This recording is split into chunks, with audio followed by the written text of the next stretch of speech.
Okay, my last slide. Thank you, everyone. Thank you very much, and over to you, Carol. Thank you, Sipue. Just to do due diligence, I'm going to try and summarize it in Afrikaans as well, to make sure that we have a fair representation of the languages in the country, in the venue. So, hierdie beleid is van self gestuur in 1998 en die wetgewing heet dat dit die Raad vir Suid-Afrikaanse Geografiese Name is in Afrikaans, South African Geographical Names Council. So, hierdie wetgewing op die Raad, daar dan adviseer die minister oor die benaming of benoeminge van plekke, geografiese kenmerke soos riviere, stroompies, heuwels en alles daai, om die name te verander. Die departement, nasionale departement, het verskeie gapinge gesien in die oorsig van die prinsipale wetgewing. So hierdie wetgewing, die amendment was deur 5 weergawes gegaan en die nasionale minister het hierdie weergawe wat ons vandag gaan sien goedgekeur om deur te gaan vir konsultasie. Alle belanghebbendes, baie belangrik, alle belanghebbendes julle is belangrik om julle insaag te dien rakende hierdie wetgewing en sy, ekskuus ek het nou nie 'n naam vir amendment nie.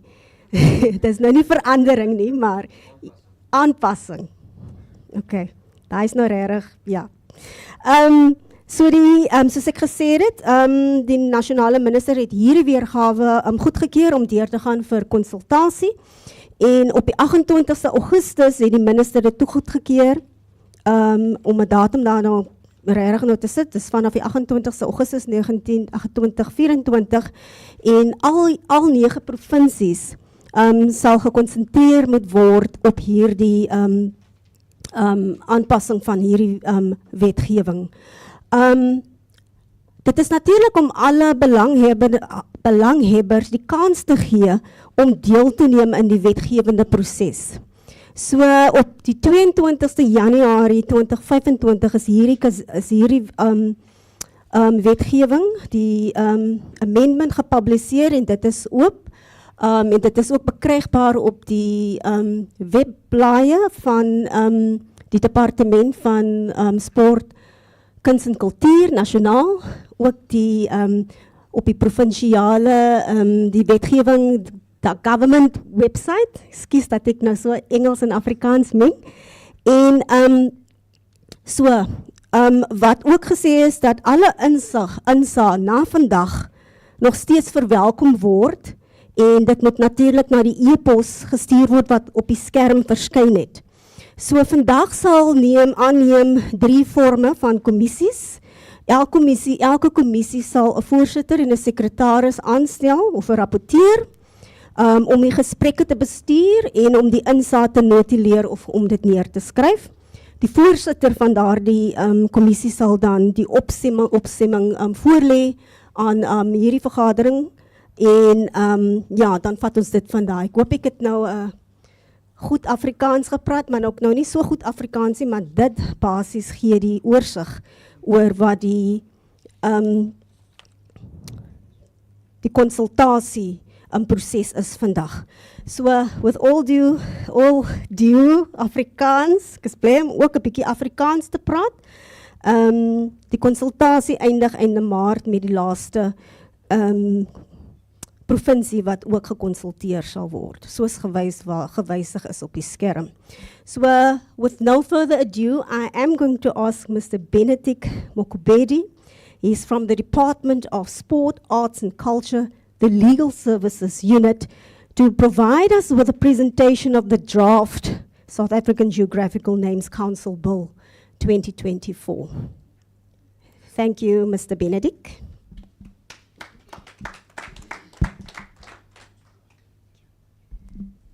Thank you, ma'am.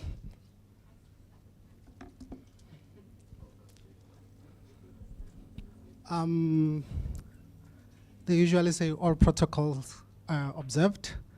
I'll also like to follow suit. I hope it's not a swearing word of some sort. I've also been advised that I'm in the midst of doctors and black belt holders. So I thought I also disclose my attributes or skills. But I'm sure it's obvious by this huge specimen of a person that I am. So you can tell that, no, there's a goeie rugby speler. You see. No, I played with the Eben and the Peter Steph Detroit. So unfortunately, because of an unfortunate injury, I had to change careers, which led me to be standing before you great people here. Let me not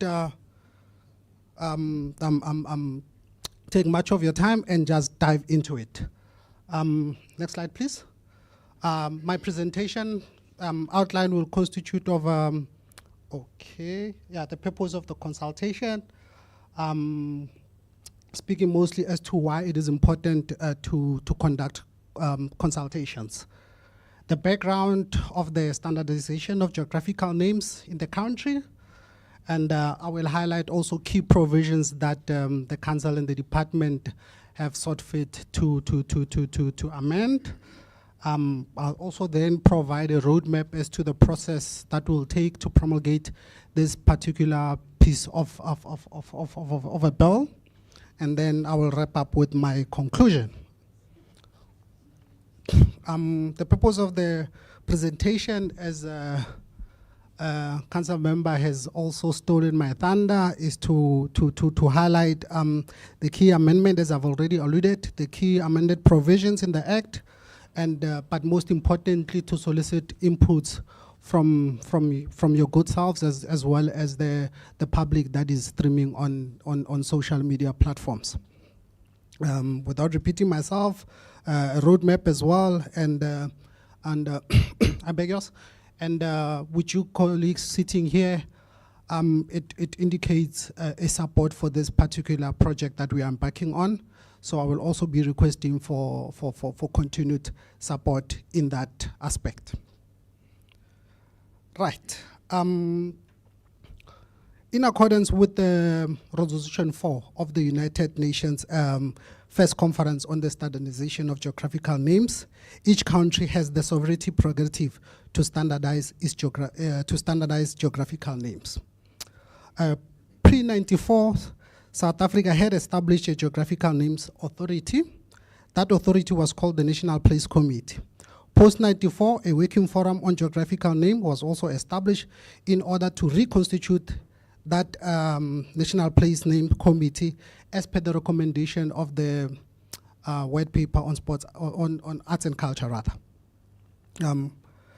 This obviously resulted in the promulgation of the South African Geographical Names Act, the 1998 one. This is the very same act that we are intending to amend.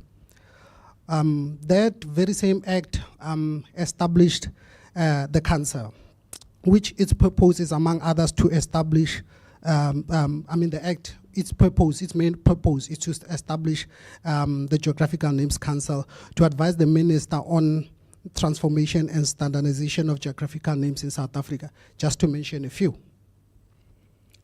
The mission of the Council is to standardize geographical names in South Africa to address, correct, transform the geographical naming system in the country. The department reviewed this particular act to address any divergence, duplication, and inconsistency with the Constitution, the white paper on arts, on arts, culture, and heritage, as well as the department's constitutional mandate, to identify any viable solution and propose the necessary amendments. Once this particular process was undertaken, a consultation was held as well with the Council to solicit inputs or to advise on its operation under the correct act, and for them as well to identify the gaps that they would have been encountered while operating under this particular act. Next slide, thank you. As I've stated, that one will also provide the purpose of consultation. The Constitution of the Republic makes it pertinent that in any form of decision-making or policy formulation, such as the one we are embarking on, adequate and deliberate consultation, and by extension, public participation must be conducted in order for such decision or policy to pass the test of legality and rationality. Consultation in the process of lawmaking or policy formulation is very important, ladies and gentlemen. It serves a myriad of purposes. For one, it helps the citizen to understand how a particular law or policy is going to affect them. That's one. And also to help government to gauge the views of the citizens of the country prior to them promulgating any laws. And without further explanation, it also legitimizes the decision-making process. I'm sure you'd agree with that. But key as well is that the council as well as the department have been found to task with regard to, for example, failure to take on consultation. And such resulted in a number of court cases without mentioning them. Now, the purpose of consultation helps to thwart that particular hindrance in the process. Now, I'll dive into the provisions, into the draft Amendment Act and start highlighting the key provisions as I've stated in my opening remarks. As you've heard, there's an appeal tribunal that has been established or proposed rather, and as a consequence of such, a definition of what actually constitutes that has been inserted in the draft bill. There's also the establishment of provincial committees, which as such necessitated the definition of same. The bill intends to bestow the MECs with the power to appoint persons to serve on those particular provincial committees. And as such, we needed to define what constitutes an MEC. Likewise with the HOD, because the provincial committees are going to require an administrative support, the HOD will be tasked with that particular responsibility in terms of the Public Service Act. Now, to the nitty-gritties. Next slide, please. Yes. As I've stated, the key object of the Geographical Name Council is to facilitate the establishment of these provincial committees. However, the Act is silent on the basis on which these provincial committees are to be established and funded. The effect of this is that these committees need to be established through a piece of legislation, hence the draft bill. Now, this particular lacuna has been addressed by an insertion in Section 2. Just below Section 2, you'll have what we call a Clause 2A, which will then deal with the formally establishment of this particular provincial committees, with their objects, amongst others, being that ensuring that the standardization of geographical names in each province and recommending provincial geographical name changes for the considerations by the council. And Clause 2B will encompass the functions and powers of the said provincial committees, such as playing an advisory role to the authorities on applying the principle of the council, and also ensuring that local committees and other stakeholders are adequately consulted. You will notice that throughout the presentation, one will be making too much reference to consultation to ensure that this has been an imperative key that has found the department as well as the council wanting. So hence, we thought that no, we input it into the draft bill so that it's no longer a by the way thing, but it becomes a mandatory law that the council in its operation as well as the department engage in these particular consultation processes, right? Now, as I've stated, that the theme will be consultation, but the drafters of this draft bill have went further to insert a clause which then mandates that the council will have to gazette names, of proposed names rather. This is to ensure that adequate consultation processes are undertaken. There's also an amendment in section 10. You'll notice that this particular act basically has about 13 sections, but the imperative sections are 1 up to 10, with 11 to 13 being administrative provisions. Now, one of the key issues or challenges that the Act had was specifically with regard to Section 10, Section 10, subsection 3 and 4, most importantly, subsection 4. Now, this one, ladies and gentlemen, allow me to read it for you so that you can see the issue with this particular provision. When you read Section 10, subsection 3, it reads as follows. Any person or body dissatisfied with the geographical name approved by the minister may, within 1 month of the date of publication of the geographical name in the Gazette, lodge a complaint in writing to the minister. So if you've got a complaint with the suggested name, you lodge a complaint with the minister. Fine, no problem with that. But now, the below subsection reads as follows. The minister may refer that particular complaint for advice whether or not to reject or amend the geographical name so approved. So basically what it's saying is that the minister appoints the council. The council makes recommendation of a name. You lodge an objections with that particular name. Where does your objection goes to? It goes back to the minister, who then refers it to the council. So it means the council that would have adjudicated on your objection still has an opportunity to further adjudicate on your objection. Now, then this means that the council would then be playing both roles. And then that obviously creates a legal conundrum in the sense that you are appealing to the same very authority that would have rejected your first objection. And it is as a consequence of saying that the appeal tribunal was then established. This is to create an independence, meaning that once you've lodged a complaint, the minister or the council cannot entertain that particular objection. The minister is then mandated to establish a tribunal, an independent tribunal, to entertain that particular appeal process. Right. So that was with regard to the amendment in Section 10. You'll notice that in the presentation, I stated from the beginning that we only highlighted the provisions that warrant amendment as far as the council as well as the department is concerned. But, ladies and gentlemen, you must take cognizance of the fact that you are not limited to only the provisions that I've mentioned in my presentations. As you go through the sections of the Act, and you are of the view that, hang on, here, the department or the council have missed a particular opportunity to amend a particular provision, you are still allowed to make such amendments.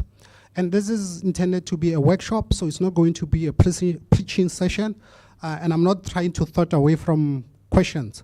But what I'm going to ask is that when you ask questions, I'd very, very much appreciate it if you can come up with solutions as well, because you're the one that operate under this particular Act and it affects you. So would appreciate as well if you provide solutions as well. Now, I'll try to be brief with regard to the processes that is going to follow at the conclusion of the provincial consultations. I think this is the 5th province that we are visiting, if I'm not mistaken. After this, we'll be left with, this is the 4th, I stand corrected, this is the 4th. So after this, we'll be left with 5.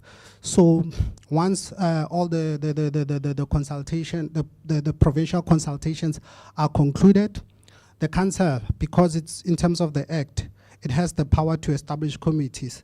And one of the committees that it will have to establish or has established, it is the Legislative Review Committee. So myself from the Legal Service, as well as the Legislative Review Committee, we are going to sit down, look at all the comments that we've been received throughout the country.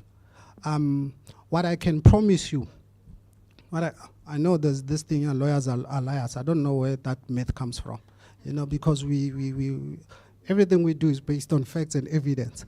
So now what I can promise you is that every input you provide will be noted. Not only will it be noted, we will apply our mind to that particular inputs. And we'll even go further to provide reasons should it not find itself in the body of the bill, right? So once we are done with that, obviously the shape, and this bill, you must also take note, it's a dynamic document. It will keep on changing phases up until it is promulgated. So once we're done with the provincial consultations, we are going to relook at this particular draft bill and do the necessary amendments or changes. So once that particular aspect is done, again, for independence, there's a sister department that is called the Office of the Chief State Law Advisors. What this particular office does is to look at whether our draft bill is constitutionally sound. It meets the requirements. It's not in contradiction of the laws of the country. As you would know, in terms of Section 2, read with Section 1, I forgot the subsection of 1, any law that is inconsistent with the Constitution is invalid. So their job is to ensure that that our bill is in line with the Constitution. That's what the Office of the Chief State Law Advisors will look at. They will also look at other existing laws to ensure alignment and no contradictions, and if there's contradictions, which of those laws will be paramount. Once they are done with that, they will then provide us with a certificate to say, no, our bill is constitutionally sound. Parallel to that, Mema Lau as well as TMB will then take the bill to the presidency to ensure that the bill aligns with the government's mandate of NDP 2030, right? And they will also look at in terms of the costing of the bill. Because you must remember that once these particular name changes are effected, they also affect ordinary people in the street, which that action might even have financial consequence on those particular individuals. So what the presidency will be looking at not only the cost of implementing, but actually complying with the act as well, the cost of that.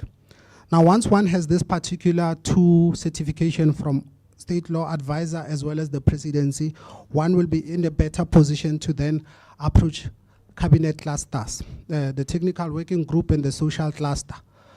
This is where we'll be asking cabinet to table the bill in parliament, right?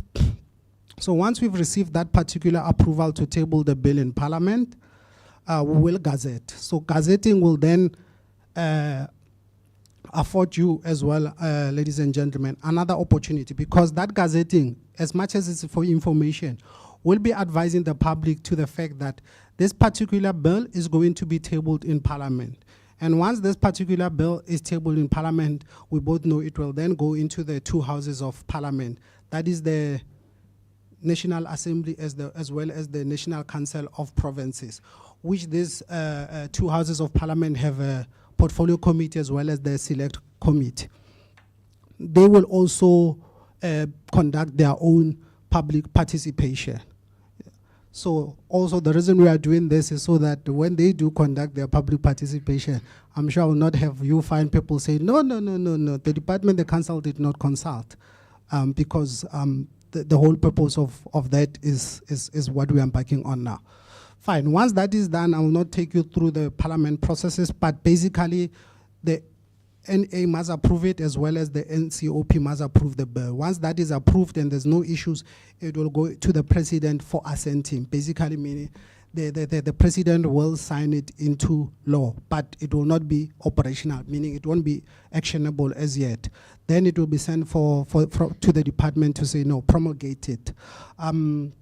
At one point or another, just that I did not want to bombard the particular slide, there will have to be regulations developed to give more flesh into this particular bill. So then after that, after we have promulgated, then the bill will become law. Bit technical, but I'm in the midst of doctors, so I hope you fall. Yes, then that leads me to my conclusion.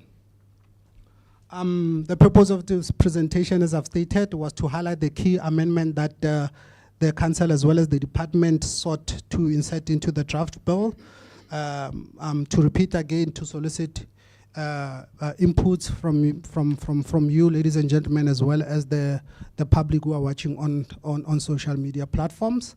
And also to advise you again of the generated email address, wherein should maybe you are at home or a couple of days later, just before the end of March, you should say, oh, it just dawned on me that this particular input would have been important, so you still have an opportunity to deposit that particular input into the email address that is been flagged there. Again, I also request your continued support as we go through the processes. I'm sure I'll be given another opportunity to come in, wherein I'll explain the document that is before you guys. I see on the table there's a document with an orange heading on it. I'll be given an opportunity, and then I'll explain how to go about that particular document. And with that, ladies and gentlemen, I conclude my presentation. I thank you very much for your attention.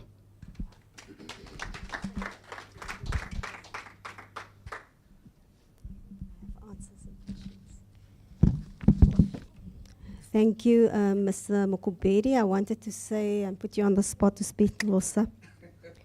But I guess we're going to do that when we go into the commissions or the breakaway commissions, when we do this bill line for line by line, to make sure that the stakeholders understand exactly what is meant with the amendments of die verwijzingen. So we are going to open up now for questions as well as verduidelijkings. Ons gaan nou oopmaak vir vrae en verduidelijkings gebaseer op wat u op die skerm gesien het. Ons het vir Mr. Mokubedi hierso, as well as Mr. Colleagues from the National Department to take us through this. If I may ask, please, if you have a question that you seek for clarity, to please introduce yourself, as well as before you ask the question. I just wanted to check with colleagues, those that are online, is it also open for questions? So that it's not, okay, it's not open, so we'll advise them to send it to the email. So we are open for questions and for questions of clarity.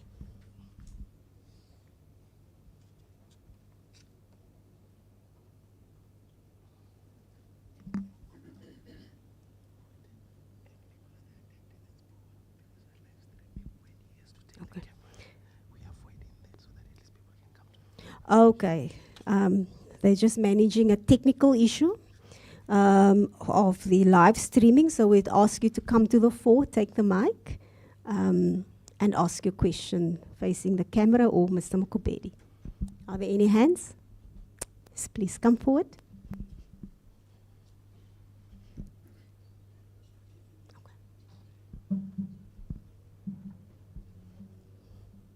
You know, the motto for Western Cape is, I choose to be active and curious. So active is also being active in terms of sport. Okay, this is my first question. I don't know. I can ask in any other language, ne? So long as it's an official. All the languages are official in South Africa. Yeah, okay, thanks. What I want to find out is why the number of years to be a member of the council, if I understood, in fact, if I'm looking at the amendment, has been raised from 3 to 5, either of the two. If you get, because the majority of the state institutions, it's always 3. You say 95% of them. It's not always 5. It's actually very rare that you find that the period is actually 5. Thanks. Thank you very much for that question. So the question is, why is the number of years been raised from 3 to 5? Are there any other questions? Yes, ma'am. U kan maar vorentoe kom. U mag in Afrikaans ook gesels, ook praat. Dis is net vir die tegniese, dis hoekom dat ek hier vorentoe roep. Baie dankie. Ek wil net sê my naam is Mary Jansen. Ek is van die Khoisan vroue organisasie. I want to speak my language, the Khoi Kuap, but I am going to. Okay, I wanted to speak my language, but it has been taken away, and I'm trying, and we are in the process of restoring that in the Western Cape.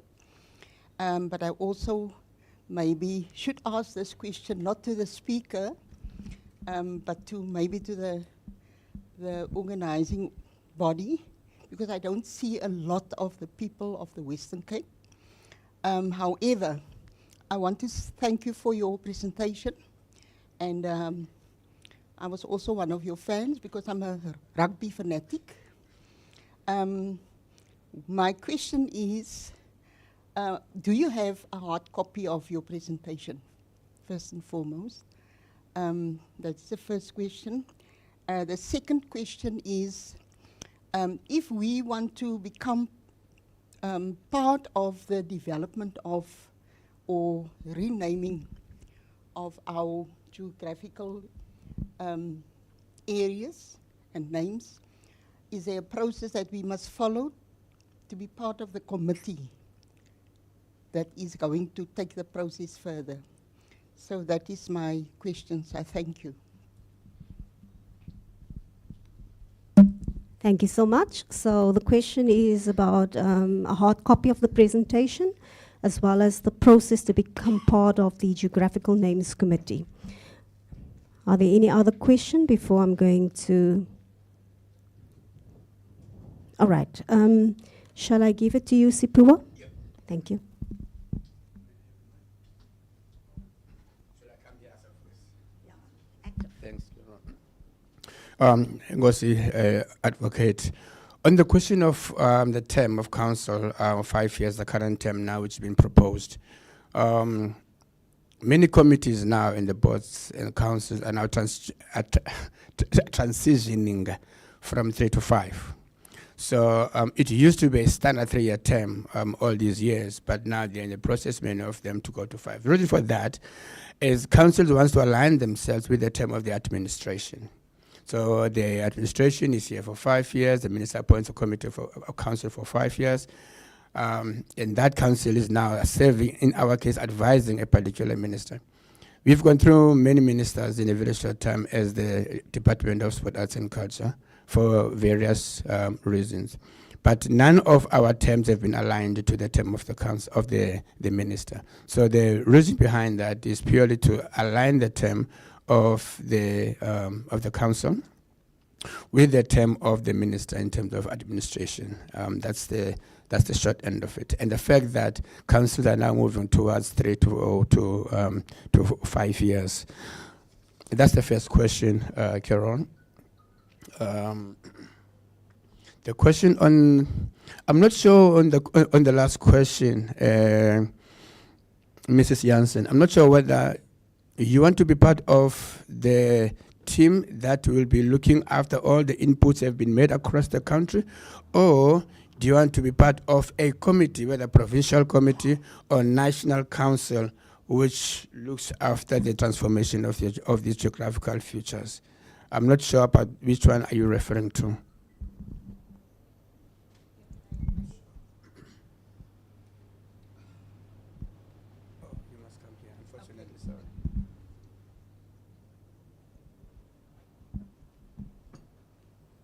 Thank you for the question.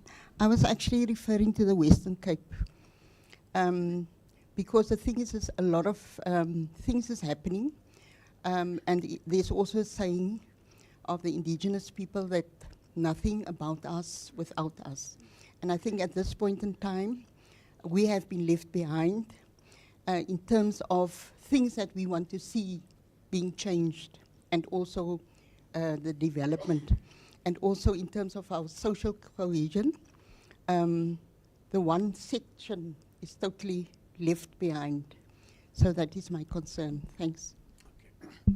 Okay. Okay, thank you so much. The question is clear. I think the department in the province is best placed to answer that one.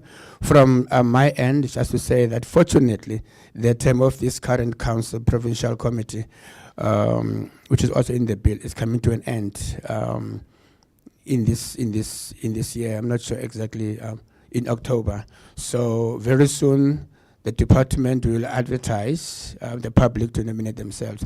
But I would like to leave this part to the department for them to explain what is going to happen and how you can be part of the process when the term of this committee comes to an end going forward. Who's going to take this one?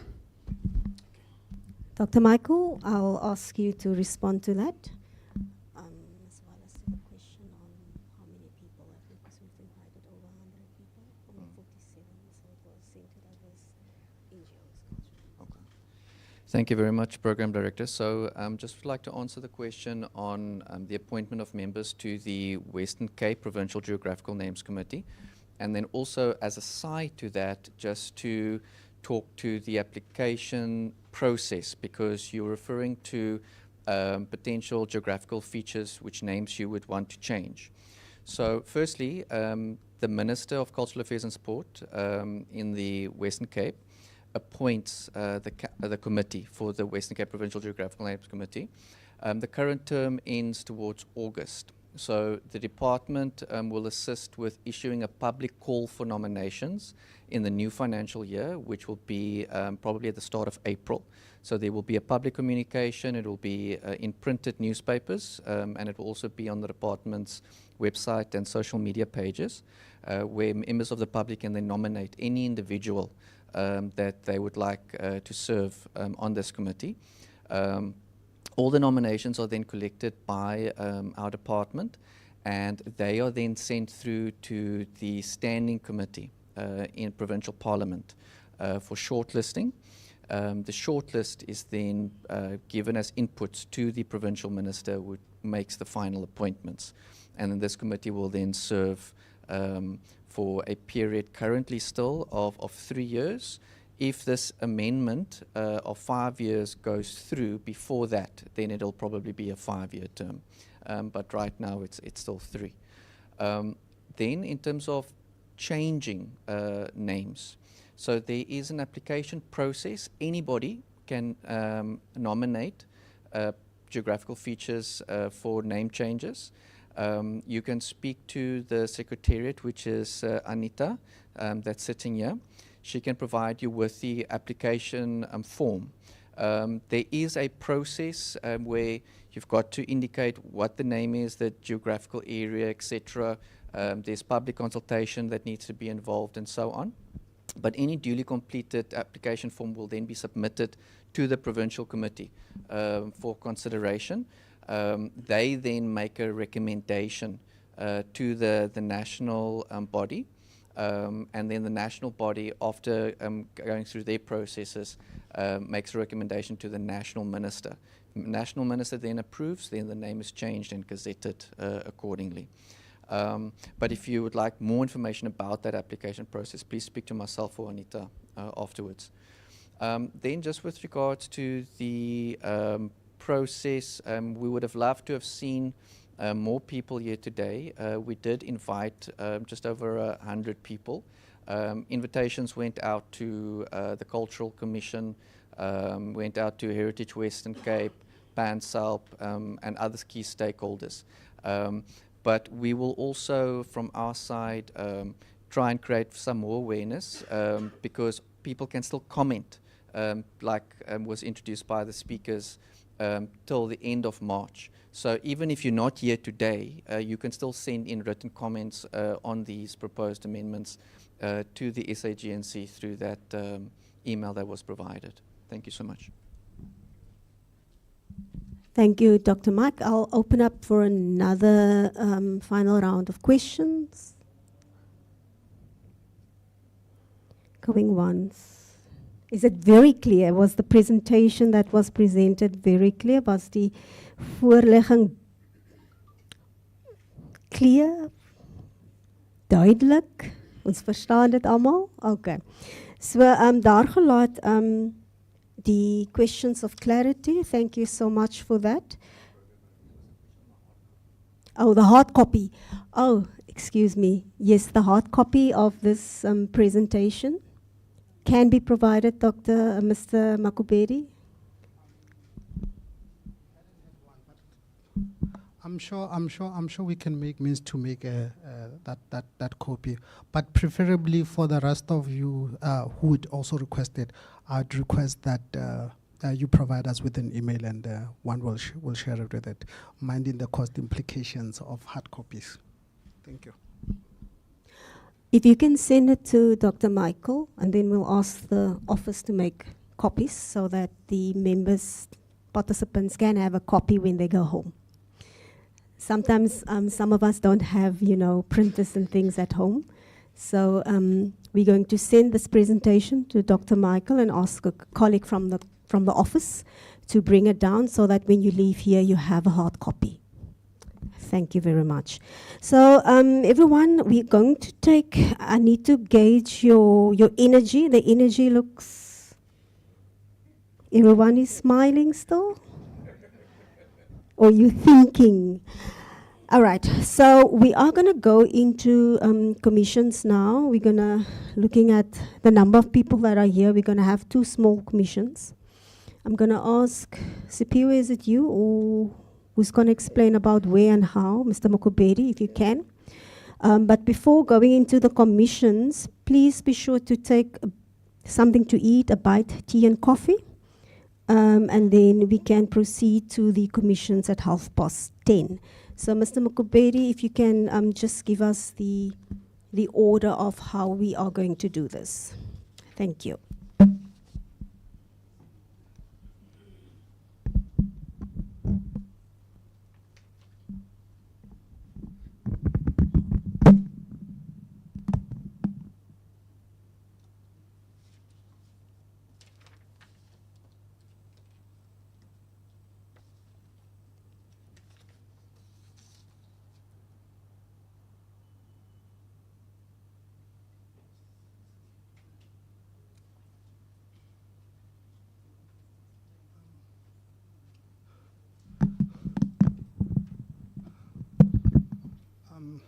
Morning again. Still morning, right? Yes. I believe everybody has a copy of this particular document, right? Right. Okay. Yeah. It's just there. Thank you. What you'll notice is that the first column is written sections. So these are the sections as they appear in the 1998 Act, verbatim. Nothing has changed. The second column is basically the copy of the Act. So we don't need to provide you with a copy of the Act as it exists now. So that first column, the whole row going down, is the Act as it is, right? Now the second column is the proposed amendment. So what I would advise or request is that, unfortunately, with legislative amendments or consultations, there's no other way. You have to do a reading line by line, right? But you are doctors. I know reading is not a challenge. So you'll read line by line of the Act, and then in some instances you'll notice that there's no proposed amendment. But as I've stated in my presentation, you might find that, no, hang on, I don't like how this reads, or I have a proposal. Then you'll do that. You'll do your proposed amendments on the fourth column, starting from the one with the heading of section 1, 2, 3, 4, the blank one. That's wherein you will be capturing in your comments, right? If, however, you agree with the proposed comment, you'll write a yes or a yes on the last column. Again, I repeat, the second column is the Act as it is. The third column is the proposed amendment. The fourth column is where you insert your inputs. And if you have no inputs and you agree, then you shall write yes on the last column. So what's going to happen is, we'll see, maybe we'll break this group into 2 based on the numbers. So in that particular group, in those particular commissions, you are going to, among yourselves, select a scribe, somebody who'll be capturing the comments. And you'll also select a chairperson, somebody who will manage that particular commission, be mindful of time, order, ensure that there's respect and all of that within the discussions. I'll be bouncing between the commission myself, but I have to sensitize yourself of this particular fact. As much as I'll be bouncing between the two groups or three, depending on the number, I am not allowed to enter into the discussions, so as not to be seen to be dictating or channeling the discussion. However, I will be there, as well as my colleague, I will be there to advise on the legalities, issues of, because sometimes you'll find that certain things are operational, and a document of this high particular level cannot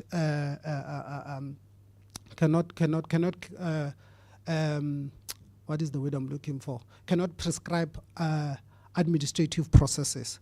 That will sit in your policies and your whatnot. But myself and my other colleague will be there to guide. But don't be restricted by that. If you have a comment or an idea, flesh it out, and then we'll advise you as to where it sits and whatnot. But when it comes to the content, the material issues, you are the content specialist. You are the one that are affected by this thing. So I cannot, I have my own views, of course, but as a facilitator, I request that you respect my request that I not participate. It's not that I would be funny or do not want to assist. It's because I'm not allowed in terms of this particular processes to voice out my opinion or to channel the discussion. That is freely left up to you, good people. With that, I will ask for any questions or clarifications with regard to this. But I suspect it's clear. But if there's any questions or clarifications, so please, yes, sir. Perhaps a suggestion just to clarify for members present the difference between an amendment and an insertion, because some of the items are inserted. Thank you for that. No, thank you for that. Please, no, please flag it up. No, please. Okay. Okay, you will also notice that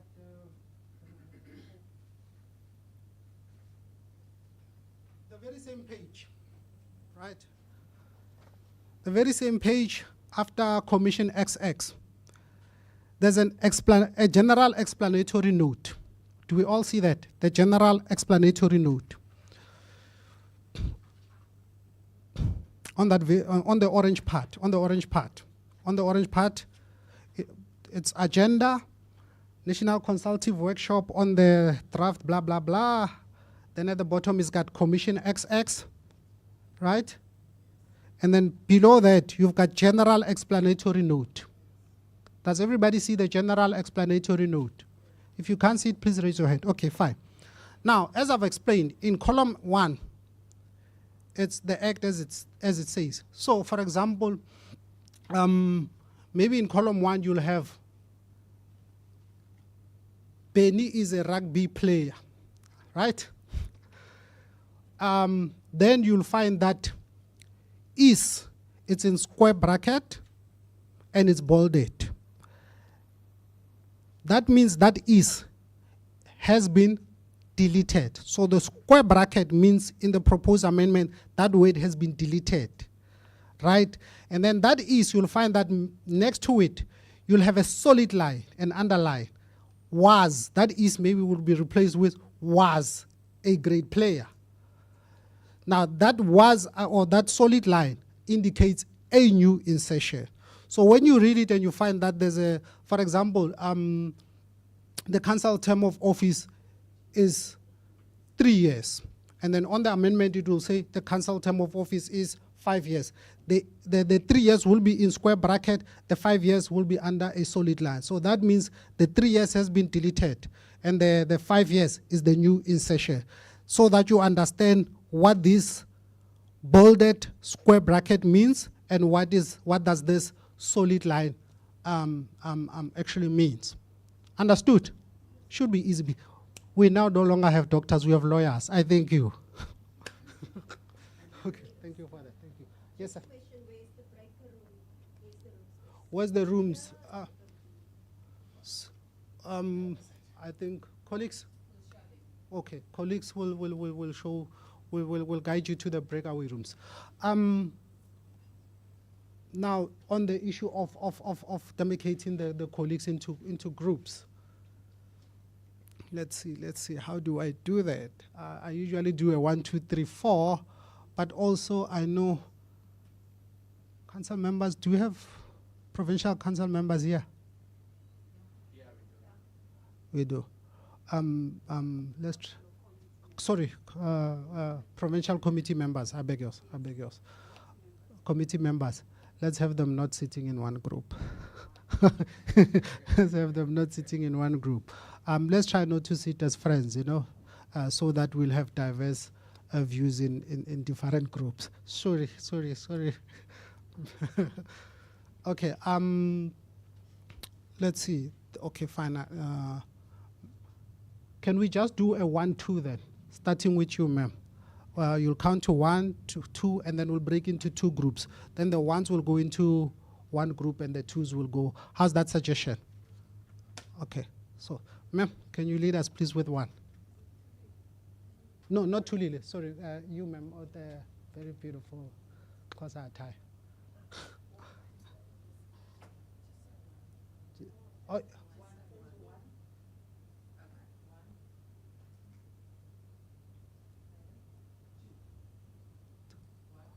Yes.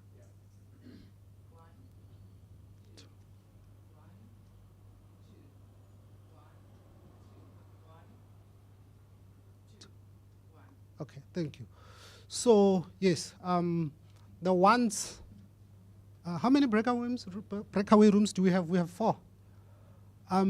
Okay, maybe the ones can stay here. The ones can stay in this room, and then the 2s will be led by. Sorry, ma'am. Yes. Okay, ma'am. Please stand up so that at least they. Yeah. Then you. Yes, you'll follow my colleague. Don't forget, colleagues, when you get there, please select your scriber as well as your chairperson, right? The laptops, I think we'll lend you the laptops that has a template so that you can capture the comments on the soft copy in there. Understood? Yes. So the ones, again, they stay here, and then the 2s will. Just a note, tea will be available throughout, so you can take your cup of tea, come in here, or take your cup of tea and go to the group 2. And then the groups are going to be there until 1. And then following that, lunch will be served. Yes, at 1 o'clock, where? At the restaurant. So colleagues from national and provincial will guide you in terms of where lunch should be. Thank you.